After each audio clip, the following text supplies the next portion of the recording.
L'ail et la tension artérielle, ce que personne ne t'a vraiment expliqué. Tu l'as sûrement déjà entendu, l'ail serait bon pour la santé. Mais ce que beaucoup ignorent, c'est qu'il pourrait être l'un des meilleurs alliés naturels contre l'hypertension artérielle. Cette maladie silencieuse qui frappe un adulte sur 3 après 40 ans. Alors, est-ce que l'ail fait vraiment baisser la tension? Est-ce que ça marche? Et comment faut-il le consommer pour que ça agisse? Ce que tu vas découvrir dans cette lecture pourrait changer ton regard sur un aliment aussi simple qu'une gousse d'ail. Le lien entre l'ail et la pression artérielle, une vieille idée, confirmée par la science moderne. Depuis l'Antiquité, l'ail est utilisé comme médicament. Les Égyptiens l'utilisaient déjà pour renforcer les ouvriers qui construisaient les pyramides. Mais ce n'est qu'au XXIe siècle que des chercheurs ont commencé à prouver, études cliniques à l'appui, que l'ail peut réellement aider à réduire la tension artérielle, surtout chez les personnes souffrant d'hypertension légère à modérée. Pourquoi? Parce que l'ail contient des composés soufrés puissants. Comme l'allicine, la S-allylcystéine ou encore l'ajoène qui agissent sur plusieurs mécanismes liés à la pression sanguine. Ces molécules améliorent la souplesse des artères, détendent les muscles lisses des vaisseaux sanguins, et favorisent la production d'oxyde nitrique, un gaz naturel qui dilate les artères. Résultat, le sang circule mieux, le cœur force moins, et la tension redescend progressivement. Ce que montrent les recherches récentes. Des chercheurs du monde entier, notamment en Australie, en Corée, en Allemagne et aux États-Unis, ont testé différentes formes d'ail sur des centaines de patients hypertendus. Et ce qui ressort, c'est que la consommation régulière d'ail, sous forme naturelle ou en extrait vieilli, peut faire baisser la pression artérielle de 5 à 10 mmHg. Ce qui est comparable à certains traitements médicamenteux légers. Cela peut sembler peu, mais chaque baisse de 5 mmHg du chiffre supérieur, la pression systolique, réduit de 10 à 15% le risque d'AVC ou de crise cardiaque sur le long terme. En d'autres termes, manger de l'ail, ce n'est pas seulement une habitude alimentaire, c'est un choix stratégique pour vivre plus longtemps et en meilleure santé. Comment consommer l'ail pour qu'il soit vraiment efficace? Mais attention, pour bénéficier de ses effets, il ne suffit pas de cuisiner un plat à l'ail une fois par semaine. L'efficacité dépend de la forme, de la dose et de la régularité. Voici les conseils issus de la recherche. L'ail cru est le plus actif. Il faut le hacher ou l'écraser et le laisser reposer 10 minutes avant de le consommer, car c'est ce délai qui permet à l'allicine, la molécule la plus puissante, de se former. 2 gousses crues par jour suffisent pour obtenir des effets visibles au bout de 6 à 12 semaines, surtout si elles sont consommées quotidiennement. L'ail cuit, s'il est trop chauffé, perd une grande partie de ses composés actifs. Il vaut mieux l'ajouter en fin de cuisson ou dans une sauce tiède. Les extraits d'ail vieilli, disponibles en gélules en pharmacie ou boutique bio, sont plus doux pour l'estomac et standardisés en principes actifs. Ils sont souvent mieux tolérés et efficaces pour ceux qui n'aiment pas l'odeur ou le goût de l'ail cru. Précautions à connaître. L'ail est naturel, mais pas inoffensif. À haute dose, il peut fluidifier le sang. Si tu prends déjà des anticoagulants ou de l'aspirine, l'effet peut se cumuler. Il faut en parler à ton médecin. Irriter l'estomac. Certaines personnes sensibles peuvent ressentir des brûlures, des ballonnements ou de la diarrhée, surtout avec de l'ail cru. Provoquer une haleine forte, c'est évident, mais c'est le signe qu'il agit dans ton corps. Pendant la grossesse ou l'allaitement, l'ail en quantité normale est sans danger, mais les fortes doses sont à éviter sans avis médical. De même, on recommande de l'arrêter quelques jours avant une opération chirurgicale. Les autres bienfaits insoupçonnés de l'ail. L'ail ne se contente pas de réguler la tension. C'est un véritable cocktail protecteur pour ton corps. Il réduit le cholestérol et les triglycérides. Il stabilise la glycémie chez les personnes prédiabétiques ou diabétiques. Il a des effets antioxydants et anti-inflammatoires, ce qui protège les vaisseaux sanguins du vieillissement prématuré. Il renforce le système immunitaire et aide même à combattre certaines infections virales et bactériennes. L'ail et la tension artérielle, ce que personne ne t'a vraiment expliqué. Tu l'as sûrement déjà entendu, l'ail serait bon pour la santé. Mais ce que beaucoup ignorent, c'est qu'il pourrait être l'un des meilleurs alliés naturels contre l'hypertension artérielle. Cette maladie silencieuse qui frappe un adulte sur 3 après 40 ans.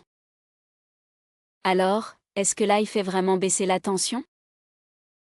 Est-ce que ça marche? Et comment faut-il le consommer pour que ça agisse?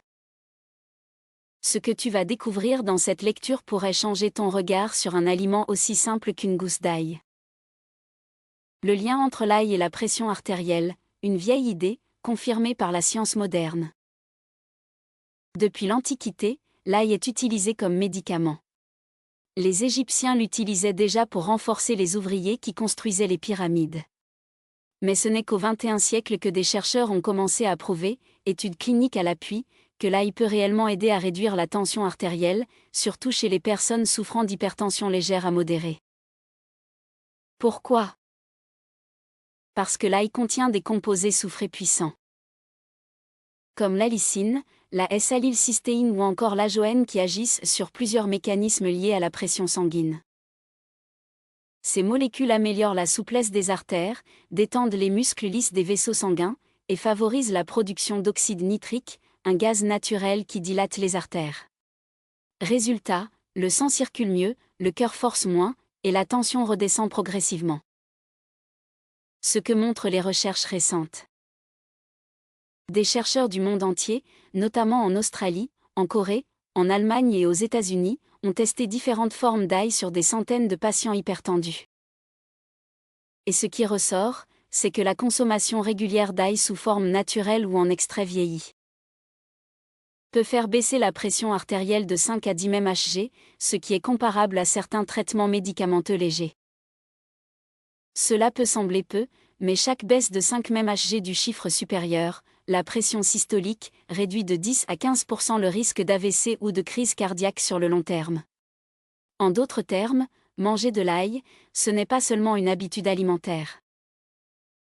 C'est un choix stratégique pour vivre plus longtemps et en meilleure santé. Comment consommer l'ail pour qu'il soit vraiment efficace? Mais attention, pour bénéficier de ses effets, il ne suffit pas de cuisiner un plat à l'ail une fois par semaine. L'efficacité dépend de la forme, de la dose et de la régularité. Voici les conseils issus de la recherche. L'ail cru est le plus actif. Il faut le hacher ou l'écraser et le laisser reposer 10 minutes avant de le consommer, car c'est ce délai qui permet à l'allicine, la molécule la plus puissante, de se former. 2 gousses crues par jour suffisent pour obtenir des effets visibles au bout de 6 à 12 semaines, surtout si elles sont consommées quotidiennement. L'ail cuit, s'il est trop chauffé, perd une grande partie de ses composés actifs. Il vaut mieux l'ajouter en fin de cuisson ou dans une sauce tiède. Les extraits d'ail vieilli, disponibles en gélules en pharmacie ou boutique bio, sont plus doux pour l'estomac et standardisés en principes actifs. Ils sont souvent mieux tolérés et efficaces pour ceux qui n'aiment pas l'odeur ou le goût de l'ail cru. Précautions à connaître. L'ail est naturel, mais pas inoffensif. À haute dose, il peut fluidifier le sang. Si tu prends déjà des anticoagulants ou de l'aspirine, l'effet peut se cumuler. Il faut en parler à ton médecin. Irriter l'estomac. Certaines personnes sensibles peuvent ressentir des brûlures, des ballonnements ou de la diarrhée, surtout avec de l'ail cru. Provoquer une haleine forte, c'est évident, mais c'est le signe qu'il agit dans ton corps. Pendant la grossesse ou l'allaitement, l'ail en quantité normale est sans danger, mais les fortes doses sont à éviter sans avis médical. De même, on recommande de l'arrêter quelques jours avant une opération chirurgicale. Les autres bienfaits insoupçonnés de l'ail. L'ail ne se contente pas de réguler la tension. C'est un véritable cocktail protecteur pour ton corps.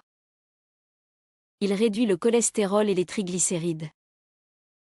Il stabilise la glycémie chez les personnes prédiabétiques ou diabétiques. Il a des effets antioxydants et anti-inflammatoires, ce qui protège les vaisseaux sanguins du vieillissement prématuré. Il renforce le système immunitaire et aide même à combattre certaines infections virales et bactériennes. Pourquoi les médecins ne le prescrivent pas plus souvent? Tout simplement parce que les médecins ont besoin de preuves solides, basées sur de grandes études à long terme. Or, comme l'ail n'est pas un médicament brevetable, les laboratoires investissent peu dans des études massives. Mais cela change progressivement. De plus en plus de cardiologues et de nutritionnistes reconnaissent aujourd'hui que l'ail peut compléter un traitement, et parfois même éviter de commencer des médicaments chez les personnes légèrement hypertendues. Une arme naturelle sous-estimée. En résumé, l'ail est bien plus qu'un simple condiment. C'est un véritable remède naturel, dont les effets sur la tension artérielle sont aujourd'hui validés par la science, à condition d'être consommé correctement. R.